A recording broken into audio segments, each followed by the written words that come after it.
Today, we are diving deep into a manipulation tactic that is so subtle, so sneaky, it can make you question your own sanity.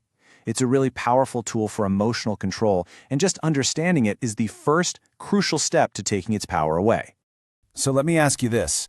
Have you ever had that weird feeling that you're in some kind of secret competition you never even signed up for?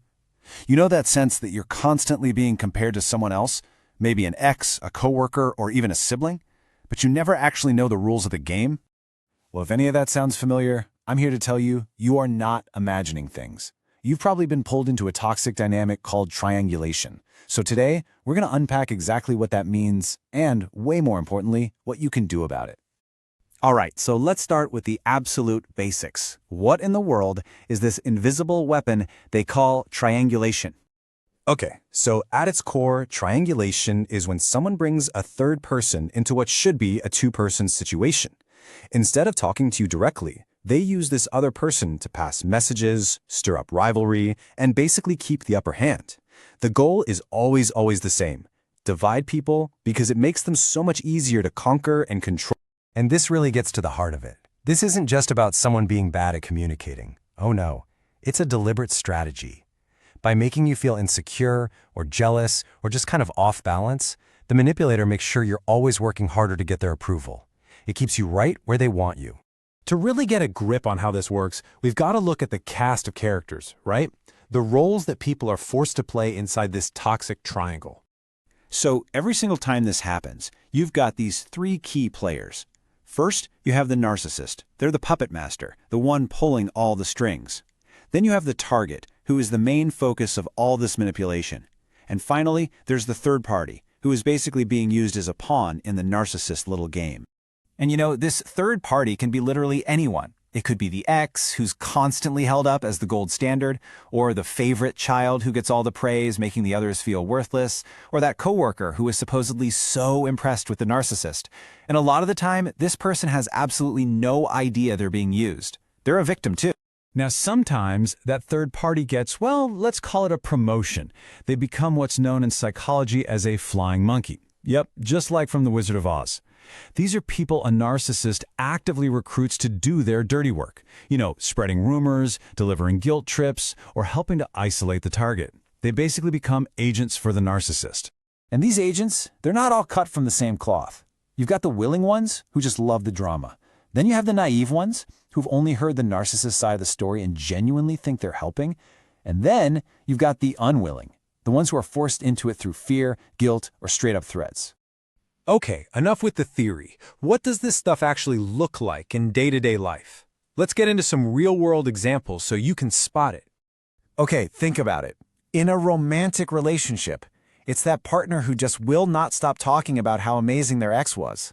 In a family, it's the parent who pits their kids against each other for love and affection, creating this lifelong rivalry. And at work, it's that colleague who acts all sweet to your face, but is secretly undermining you to your boss. You see the pattern? It's always about creating conflict between two people to benefit the person pulling the string. And I mean, it can sound exactly like this. Just imagine your partner looking at a picture of their ex and saying something like that out loud. It's designed specifically to make you feel insecure, to make you feel like you have to compete with a ghost. It is a textbook triangulation move. Or how about this one? So-and-so thinks I'm right. By bringing in some outside opinion, which might be real or could be totally made up, the narcissist is trying to shut you down. They're trying to invalidate your feelings and make it seem like they're the reasonable one.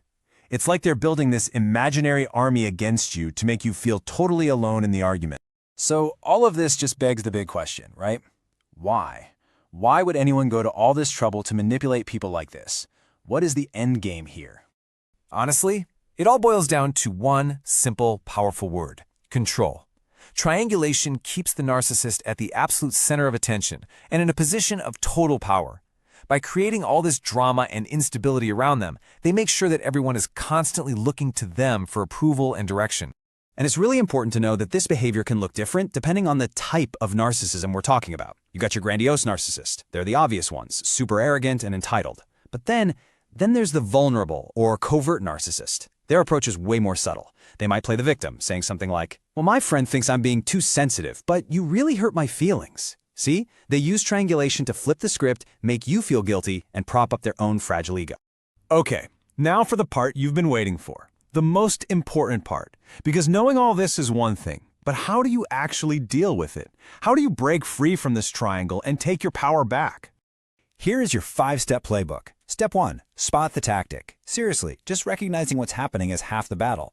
Step 2. Set clear, firm boundaries. Refuse to get pulled in.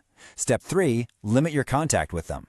Step 4, and this one is so crucial, trust yourself. Trust your gut, trust your version of reality. And finally, step 5, get support. You do not have to go through this alone.